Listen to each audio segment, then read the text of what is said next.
क्या शापित नीलावंती ग्रंथ पढ़ने से हुई स्वामी विवेकानंद की मृत्यु? आइए जानते हैं क्या हुआ था उस रात। विवेकानंद 4 जुलाई 1902 को इस धरती से प्रस्थान कर गए। विवेकानंद की जब मृत्यु हुई तो वो कई व्याधियों से ग्रसित थे, परंतु उनकी मृत्यु का कारण बीमारी न थी। उनकी मृत्यु का कारण उनकी महासमाधि थी।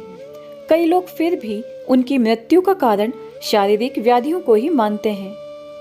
स्वामी विवेकानंद अपने पलायन के 5 वर्ष पूर्व ही अपने एक मित्र को बता गए थे कि उनके देहावसान 4 जुलाई को होगा, परंतु किस वर्ष होगा ये उन्होंने नहीं बताया। अपने भाई से एक बार उन्होंने 1897 में कहा था कि अब मेरा शरीर मेरी आत्मा को 5 वर्ष और बांधे रह सकता है। मेरी चेतना दिन प्रतिदिन बढ़ती ही जा रही है। अब ये नश्वर शरीर मेरी चेतना को पकड़े नहीं रह सकती है। और इस बात के करीब 5.5 वर्ष के बाद ही स्वामी जी ने अपना शरीर त्याग दिया। 4 जुलाई के दिन स्वामी जी ने बंगाली पंचांग देखा। माना जाता है रामकृष्ण परमहंस ने भी बंगाली पंचांग में समय को देखकर ही अपना देह त्यागा था। शाम को 7 बजे मठ में पूजा के लिए घंटी बजी। स्वामी जी ने अकेले कमरे में आकर एक शिष्य को कहा कि जब तक किसी को बुलाया न जाए कोई न आए। उन्होंने 1 घंटे ध्यान में बिताए और फिर शिष्य को बुलाया और उसे सभी खिड़कियां खोलने को और उनको पंखा करने के लिए कहा। स्वामी जी अपने बिस्तर पर लेट गए और शिष्य के अनुसार स्वामी जी या तो सो रहे थे या वो उस समय ध्यान में थे। लगभग 1 घंटे के बाद में स्वामी जी का एक हाथ थोड़ा सा कांपा और उन्होंने एक बहुत गहरी सांस ली। 1-2 मिनट के लिए शांति छा गई और फिर उन्होंने उसी तरह गहरी सांस ली। उनकी आंखें उनकी भौहों के केंद्र में स्थित हो गईं। उनके चेहरे ने एक दिव्य अभिव्यक्ति ग्रहण किया और शाश्वत मौन छा गया। स्वामी जी के एक शिष्य ने उनके भाई को बाद में बताया, मैं उनके साथ था।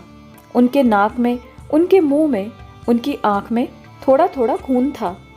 योग शास्त्र के अनुसार एक प्रबुद्ध योगी का जीवन उसके सिर के शीर्ष से होकर गुजरता है, जिससे रक्त नासिका और मुंह में प्रवाहित होती है। स्वामी जी के शिष्यों ने सोचा कि वो गहरी समाधि में जा चुके हैं और उनकी चेतना को वापस लाने के लिए शिष्यों ने उनके नाम का जाप किया, लेकिन वो नहीं उठे। चिकित्सकों को बुलाया गया और स्वामी जी के शरीर की पूरी जांच की गई। डॉक्टर की राय के अनुसार उनकी सांस रुक गई थी। कृत्रिम श्वसन की भी कोशिश की गई। हालांकि मध्य रात्रि में स्वामी विवेकानंद जी को मृत घोषित कर दिया गया था। स्वामी जी का देहावसान 9:10 पर हुआ। स्वामी विवेकानंद जी का 39 वर्ष 5 महीने 24 दिनों की उम्र में निधन हो गया। इस प्रकार उन्होंने अपने ही भविष्यवाणी को सत्य किया जब उन्होंने कहा था, मैं 40 वर्ष की अवस्था नहीं प्राप्त कर पाऊंगा। परंतु शिष्यों को यकीन था कि उनके गुरु ने स्वेच्छा से समाधि ले ली है, जैसा कि कभी श्री रामकृष्ण परमहंस ने भविष्यवाणी की थी। लेकिन इधर कुछ लोग उनकी समाधि से हटकर मानते हैं कि उन्होंने अपनी मृत्यु के कुछ दिन पहले ही श्रापित नीलावंती ग्रंथ पढ़ा था। इस श्रापित ग्रंथ को पढ़ने के बाद ही उन्हें हर तरह की बीमारियां होनी शुरू हुईं और धीरे धीरे इन्हीं बीमारियों के कारण स्वामी विवेकानंद जी की मृत्यु हो गई।